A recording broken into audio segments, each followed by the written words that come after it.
Hello friends, आज के हम इस वीडियो में क्लास 10th मैथ के 5 मार्क्स क्वेश्चन को देखेंगे जो बोर्ड एग्जाम में 5 नंबर में पूछा जाता है। तो चलिए शुरू करते हैं।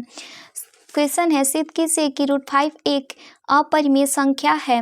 तो हमें सिद्ध करना है कि √5 एक क्या है, अपरिमेय संख्या है। तो सिद्ध करने के लिए सबसे पहले हमें दो चीज़ों को ध्यान रखना है। पहला कि परिमेय संख्या क्या है और सहअभाज्य संख्या क्या है। तो परिमेय संख्या क्या होता है, आप लोग समझ लीजिए कि जो परिमेय संख्या होता है वो P/Q के रूप में होता है और Q का मान कभी भी 0 नहीं होता है। यानी कि हम परिमेय संख्या को 3/4, 5/4, 6/4 या 0/4 लिख सकते हैं, परंतु 5/0 या 3/0 यानी कि इसका हर का मान कभी भी 0 नहीं होना चाहिए। और इसका HCF क्या होता है, सहअभाज्य संख्या क्या होता है, आप समझिए। तो सहअभाज्य वैसी संख्या होता है जिसका HCF क्या होता है, 1 होता है। चलिए तो अब इसको आगे समझ लेते हैं। मान लेते हैं क्योंकि यह तो पहले से क्या है, ये तो अपरिमेय है, लेकिन हमें सिद्ध करना है अपरिमेय है। कैसे है, तो इसको हम मान लेंगे कि माना कि √5 एक परिमेय संख्या। अगर किसी ऐसे क्वेश्चन जब भी आता है तो अगर बोला जाता है कि अपरिमेय सिद्ध करना है तो उसको क्या, इसके अपोजिट माना जाता है कि यह क्या है, परिमेय संख्या है। और इसके परिमेय संख्या को गुण को दिखाएंगे। हमें पहले से पता है कि अपरिमेय है, लेकिन हमें बताना है कि क्या है, एक अपरिमेय संख्या है। तो कैसे इसको बताएंगे, मान लेंगे कि यह क्या है, परिमेय संख्या है। जब इसमें परिमेय वाला गुण नहीं दिखेगा तो हम लास्ट में जाकर कह सकते हैं कि यह कैसी संख्या है, अपरिमेय संख्या है। इसीलिए हम इसको मान लेंगे कि कैसी संख्या है, यह परिमेय संख्या है। कैसी संख्या है, परिमेय संख्या है। तो यहाँ पर मान लेते हैं कि √5 एक क्या है, परिमेय संख्या है। तो √5 को हम लिख सकते हैं P/Q, क्योंकि परिमेय संख्या को P/Q में लिख सकते हैं। तो इसको भी हम लिख सकते हैं P/Q के रूप में। अब लिखेंगे जहाँ Q = नॉट 0 और POQ क्या है, सहअभाज्य संख्या है, तो इसलिए इसका HCF क्या हो जाएगा, 1 हो जाएगा। अब √5 बराबर P/Q अब लिखेंगे दोनों तरफ वर्ग करने पर। तो √5 का वर्ग करेंगे बराबर P/Q का वर्ग करेंगे। तो √5 का वर्ग करेंगे तो यहाँ पर √5 × 5 क्या होता है, 1 5 होता है, 1 5 निकल जाता है। तो यहाँ पर √5 में गुणा करेंगे तो 5 हो जाएगा बराबर P² तो यहाँ पर क्रॉस मल्टीपल गुणा करेंगे तो 5Q² बराबर P² हो जाएगा। उसको समीकरण क्या करेंगे, 1 मान लेंगे।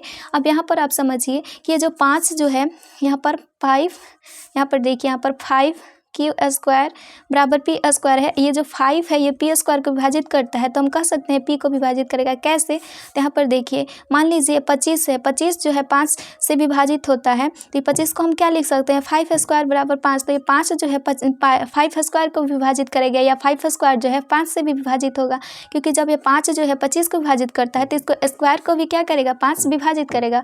ठीक उसी प्रकार जब 5 जो है P² को विभाजित करता है तो 5 जो है P को भी क्या करेगा, विभाजित करेगा। अब मानेंगे पुनः P बराबर 5R, दोनों तरफ क्या करने पर, वर्ग करने पर। वैसे ही तो यहाँ से P² बराबर 5R² और यहाँ पर हो जाएगा P² बराबर 25R²। इसको समीकरण 2 मानेंगे। अब हमें पता चल गया है, हमें यही देखना है क्वेश्चन में कि P और Q का क्या है, HCF क्या आता है। अगर 1 आया तो हम कहेंगे क्या कि परिमेय है, अगर 1 नहीं आया तो हम कह सकते हैं कि क्या है, एक अपरिमेय है। तो हमें क्या पता है, समीकरण 1 यानी कि हमें यहाँ पता चल गया है कि P जो है 5 से विभाजित होता है।